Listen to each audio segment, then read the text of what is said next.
Hi everyone. I just wanted to hop on here and share just a little bit about my testimony and what the Lord has done for me, especially this past year. Many of you already know me, but I'll introduce myself in case you come across this video. But my name is Priscilla. I am 35 years old. I've been married for 9 years and I have 3 beautiful children. As of yesterday, December 14th, I am 1 year sober. I haven't had a sip of alcohol.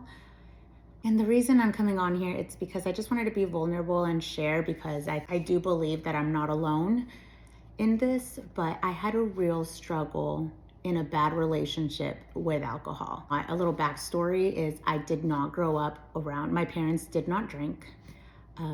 High school, it wasn't really introduced to me. I think maybe my senior year, I realized, oh, people are drinking. I was just in my own little bubble. Then I moved out of my home during college years, and that's when alcohol was first introduced to me. I loved it right away. It just made me more outgoing. Everything was just more fun with alcohol. And I feel like that's what the enemy does. It paints just this beautiful picture, like, oh, a night of partying, it's safe. No one got hurt, we're good. And then you just keep doing it again. But fast forward, 10 years later for me, I just started becoming very dependent on alcohol. If I was sad, I would drink. If I was very happy, I would drink. It almost became a necessity. And I didn't tell my loved ones how much I actually thought about alcohol. Maybe in the past 3 years is when I started realizing that my thoughts were consumed about when am I gonna drink next? The opportunities weren't always there, so I would provide the alcohol. We never stored alcohol in our home, and just in the past few years, I decided, let me just keep it just in case we have people over. I have enough to give everyone. But really, it was more for me. And moments where I was stressed with just motherhood and taking care of our home and the struggles in life, I would just reach for alcohol. I wasn't fully present, if I'm gonna be honest. And this is why I didn't share with many people, because I felt shame. I felt I am a Christian mother of 3, and I should have it together. I should at least know not to get drunk, right? I didn't want to tell anyone that, especially while I was going through it. Until I started sharing it with the women in my Bible study. I just remember someone pulling me aside after Bible study and telling me that they're so happy I shared. It kind of connected us too, a little bit. She would periodically check in on me, but for the most part, no one really asked again. And I picked it back up. I think I stopped drinking for 5 months, maybe 3 years ago. And I felt oh, I can reintroduce it and we'll be fine. But when I stopped drinking for 5 months, I will say this, I stopped drinking on my own. I did not open the word at all, not once. I just depended on my Bible study friends are praying for me. I wasn't intentional about opening his word and giving it to Jesus and letting him help me. So 5 months go by, and with my own strength, I stopped drinking and I started reintroducing it. And it was on a whole nother level. I just started drinking more often. And I will say, I thought that I was just stressed all the time. And I am now 1 year sober, and I'll share with you how I got there. And I realized it's not that I was more stressed, it's that I thought alcohol could help me calm down a little bit, or could help me be a more relaxed person, if I'm gonna be honest. If I was very upset and stressed, I would just drink and all was fine. I was chill, I'm not upset, let everyone just do what they want. I just thought I was uptight, and with alcohol, I wasn't uptight. So I would just drink. September of 2024, it got really bad. I was functioning. I would wake up early. I would go to sleep and like still do my skincare. Like I just felt like I was still doing the things and being responsible. So I thought it was fine. But deep down, like I knew in my heart that this was a struggle because it was consuming my thoughts. It started consuming my thoughts. And I felt like I shared that with a couple people and they would be a little concerned, but then they saw my behaviors and I was working out, I was put together. So no one really thought anything of it. I wasn't a slob, but I was really struggling with it. I couldn't go 3 days without it. September of 2024, I was introduced to this prayer journal, and I've talked about it before, but I'm so glad I have it. And this prayer journal and the story behind it really inspired me to be more intentional about prayer. I really struggle with prayer, even to this day. It's very hard for me to just like close my eyes, say the words, and stay focused. This is a very structured journal. It has a legacy page where you can write down all the names of people you want to pray for. There's a gratitude section, there's prayers, and there's a situation and an update section.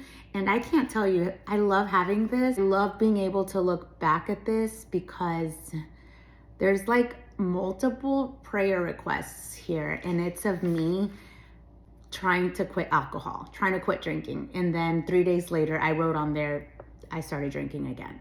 And then in the back, there's like a journaling section. And it's crazy because after a year of not drinking, even my handwriting looks different.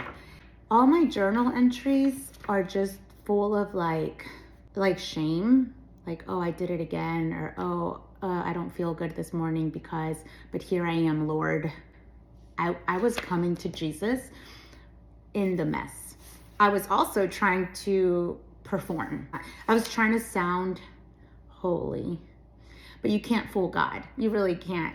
I feel like as long as you're showing up, the Lord will do the rest. And I didn't believe it, but I kind of put him to test. I said, I'm just going to show up every single day, just like I do with workouts, now with pickleball. Like, I'm just going to show up every single day, and I'm going to, Lord, if you are who they say you are, you will do something miraculously in me. So just so you know, I started this journal while I was drinking. Fast forward to like a month later, so like maybe October, and then I decided to start reading the Bible from Genesis. And it was very hard to get through the first couple like books of the Bible, but I was showing up. I would show up every single day and just read 1 or 2 or 3 chapters. I would chat GPT any questions I had.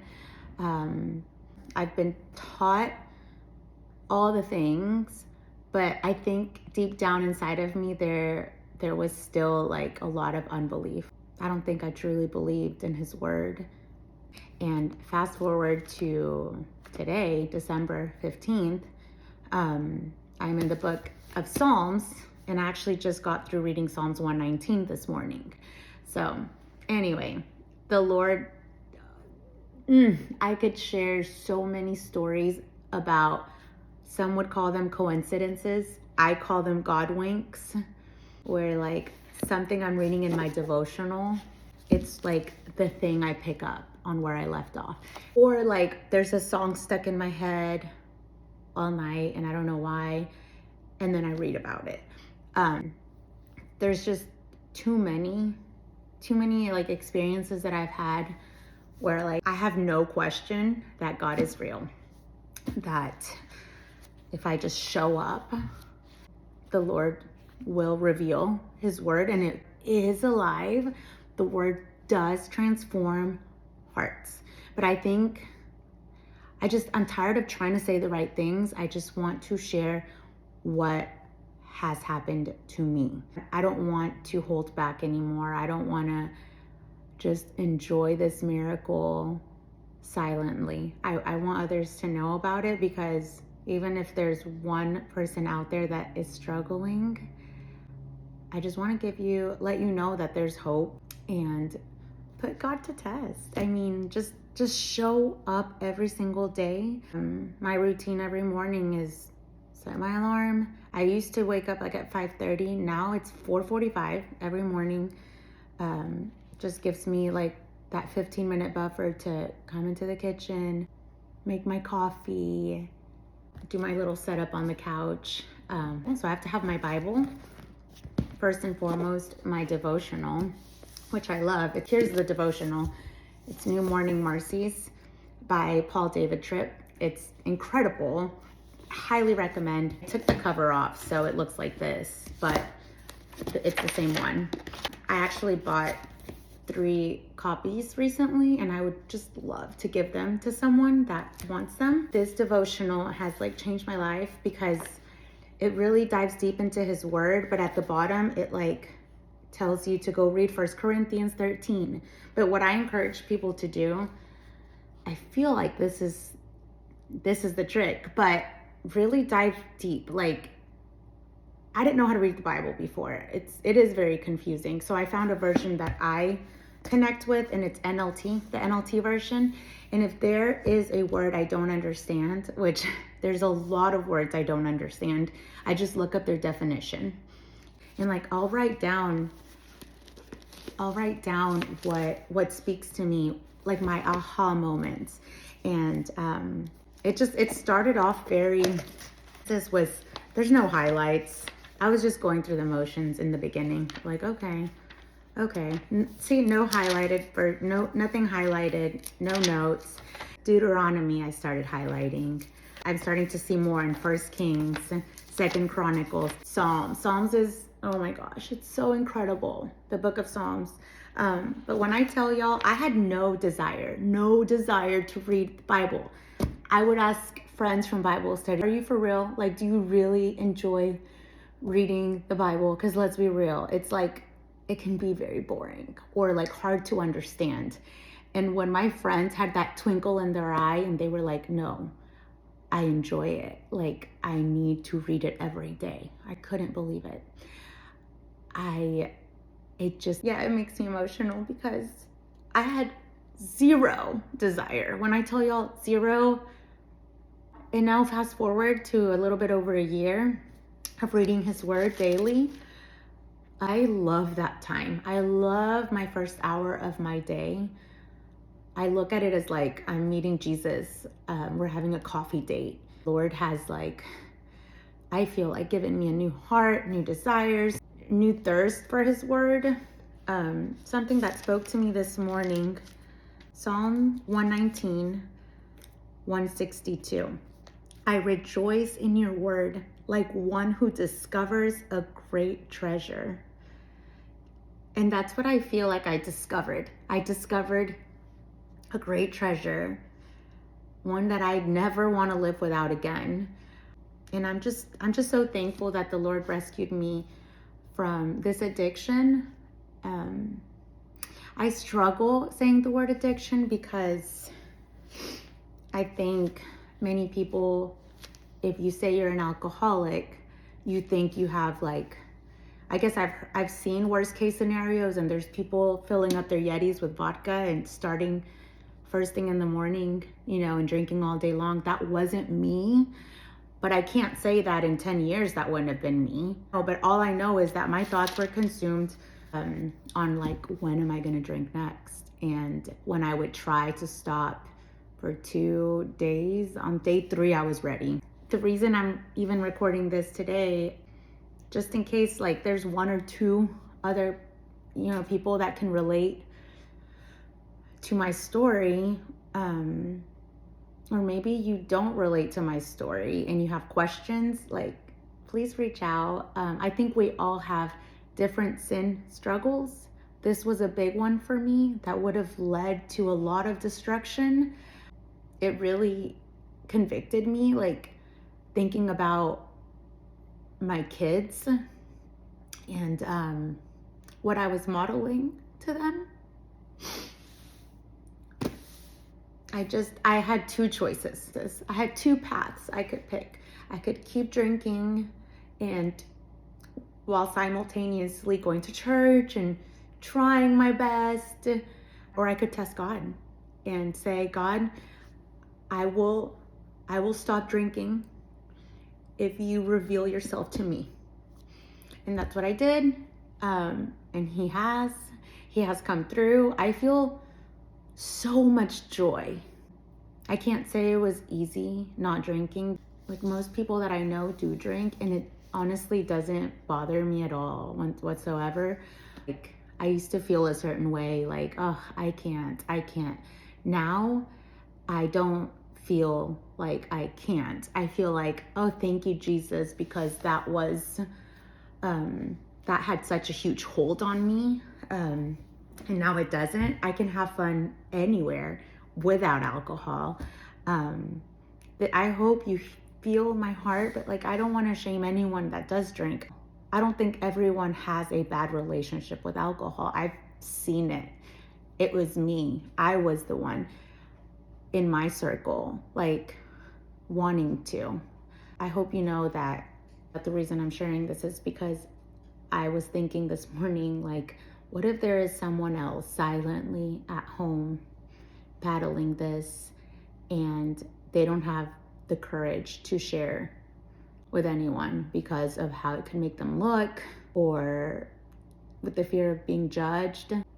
I do believe more people struggle with this than we think. And I just want to be there for anyone that may feel like they are alone in this journey. I did. I felt like no one could relate. I felt like no one else struggled but me. But yeah, if anything, I hope I've encouraged you to just read the word. You don't have to like it right away. If your heart is tugging at you and saying like, let me just give it a try. I guess I don't want to come across as a weird person, but I don't know, like it's worth a shot. And I just want to encourage you, friends, like please give Jesus a shot. Allow him to do the work. You just show up. There was another verse, something about obedience first. Psalm 119, 32 through 34. I will pursue your commands, for you expand my understanding. And then jumping to 34. Give me understanding and I will obey your instructions. I will put them into practice with all my heart. And my notes were, understanding of his word comes after obedience, not before. Light comes while walking, not while standing still. Man, I'm just like, yeah, that's I don't think I even knew that when I started my journey, when I started reading his word. But the understanding, don't worry, it'll come. If you just like show up with ChatGPT. What does Psalm 119:32? What does it mean? What's the context? What the psalmist is really trying to say is, God, I don't even fully trust my own perspective. I need you to guard me from my blind spots. That's humility, and God will respond to that every single time. I couldn't let this year go by without me sharing my testimony, sharing what God has delivered me from. We all have our sin struggles, and everyone is going through something, and this is what I was going through. And I just hope that you give Jesus a shot. If there's one thing I've learned from my story is that God doesn't just want us to have it all together. He will meet us right where we are. And if he can redeem my story, he can redeem yours too. Okay. God bless you and hope you have a good day.